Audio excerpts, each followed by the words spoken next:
इस चातुर्मास हम क्या कर सकते हैं? तप, साधना, स्वाध्याय, आराधना आदि ये सब हम में से कई लोगों को बहुत मुश्किल लगता है। लेकिन अगर ऐसा कहा जाए कि इस चातुर्मास खाना खाना है तो आप क्या कहेंगे?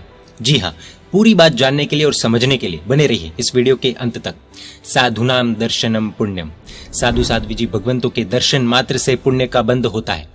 चातुर्मास प्रवेश में तो बहुत भीड़ होती है, नो डाउट, लेकिन चातुर्मास प्रवेश के बाद हमारा रोल खत्म होता है या शुरू होता है, ये एक प्रश्न है। चातुर्मास प्रवेश के बाद गुरु भगवंतों की उपाश्रय में स्थिरता होगी। हम सभी को गोचरी बहराने का अर्थात सुपात्र दान का लाभ मिलेगा। हमारे जिन शासन के साधु साध्वी जी भगवंतों के कुछ नियम होते हैं, कुछ रूल्स होते हैं, उनमें एक है निर्दोष गोचरी, अर्थात एक घर से नहीं बल्कि अलग अलग घरों में जाकर थोड़ी थोड़ी गोचरी स्वीकार करनी। इतनी ही गोचरी लेनी जिससे गृहस्थ को कम न पड़े और वापस न बनानी पड़े। कई बार ऐसा होता है कि गुरु भगवंत धर्म लाभ देते हुए घर पर पधारे और घर पर कुछ बना हुआ न हो, क्योंकि आज प्लान बाहर से मंगवाने का है या फिर बाहर जाने का है। इस प्लान के कारण वो घर गुरु भगवंतों को गोचरी बहराने के इतने बड़े लाभ से चूक जाता है। तो इस चातुर्मास क्या कर सकते हैं?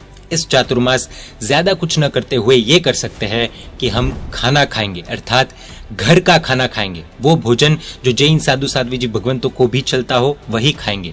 इसमें कोई बड़ी साधना या मेहनत नहीं लगने वाली, एकदम सिंपल कार्य है। लेकिन इस सिंपल कार्य से गुरु भगवंतों की अद्भुत भक्ति का दरवाजा खुल सकता है। जब भी गुरु भगवंत घर पर पधारेंगे तो हमें गोचरी बहराने का लाभ अवश्य मिलेगा।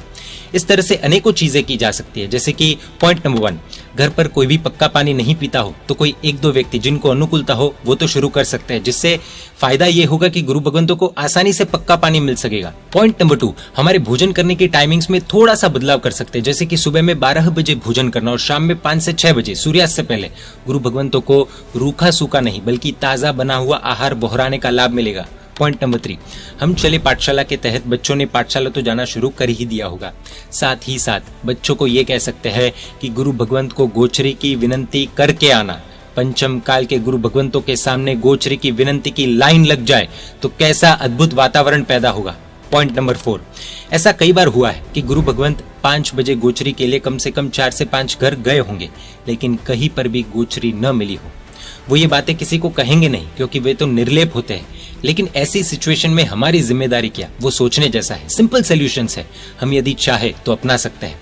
कुल मिलाकर हम महापुरुष नहीं बन सकते हैं। महापुरुषों ने जो कार्य किए हैं भले वो करने की हमारी हिम्मत न होती हो, लेकिन ऐसे छोटे छोटे चेंजेस से भी बड़े बड़े बदलाव ला सकते हैं। इसलिए खाना खाकर, अर्थात घर का खाना खाकर भी गुरु भगवंतों की डायरेक्टली या इनडायरेक्टली भक्ति की जा सकती है।